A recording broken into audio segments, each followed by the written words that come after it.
தன்னை அவமதிப்பவர்களை எம்ஜிஆர் எப்படி தண்டிப்பார் என்பதற்கு ஒரு சுவையான சம்பவம். அவர் சிறிய வேடங்களில் நடித்துக் கொண்டிருந்த காலங்களில் ஜூபிட்டர் பட தயாரிப்பு நிறுவனத்துக்கு சொந்தமான நெப்டியூன் ஸ்டுடியோவில் ஒரு படப்பிடிப்பில் கலந்து கொண்டார். எம்ஜிஆருக்கு சிறிய வேடம். ஒரு காட்சியில் நடித்து முடித்துவிட்டு அடுத்த ஷாட்டுக்கு கூப்பிடும் வரை வெளியே உட்கார்ந்திருப்பார்.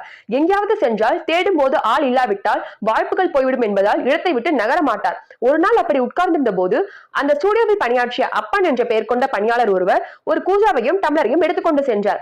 எம்ஜிஆருக்கு கடுமையான தாகம். பணியாளர் அப்பனை பார்த்து, அண்ணே குடிக்க கொஞ்சம் தண்ணீர் என்று கேட்டார். அதற்கு அப்பன் எரிச்சலுடன், இரியா பெரியவர்களுக்கு ஜூஸ் கொண்டு போறேன், நீ வேற என்று சொல்லிவிட்டு சென்றார். அதன் பின்னரும் எம்ஜிஆருக்கு அவர் தண்ணீர் கொண்டு வரவில்லை. சில ஆண்டுகளில் எம்ஜிஆர் தமிழ் திரையுலகில் நம்பர் 1 கதாநாயகனாக உயர்ந்ததோடு அதே நெப்டியூன் ஸ்டுடியோவை விலைக்கு வாங்கி அதற்கு தன் தாயின் பெயரை வைத்தார். எம்ஜிஆருக்கு தண்ணீர் கொடுக்காமல் அலட்சியப்படுத்திய பணியாளர் அப்பன் அதே ஸ்டுடியோவில் தான் பணியாற்றி வந்தார். அவருக்கு இப்போது எம்ஜிஆர் முதலாளி.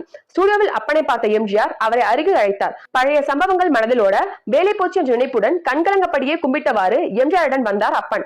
உங்களுக்கு எவ்வளவு சம்பளம் என்று எம்ஜிஆர் கேட்டார். 200 ரூபாய். பலவீனமான குரலில் அப்பனிடமிருந்து வந்தது பதில். இந்த மாதம் முதல் உங்களுக்கு 400 ரூபாய் சம்பளம் என்று அப்பனின் தோள்களை தட்டி புன்முறுவலுடன் கூறிய எம்ஜிஆரின் கால்களில் விழுந்து அழுதார் அப்பன். அவரை தூக்கி அணைத்தபடியே தேற்றினார் எம்ஜிஆர்.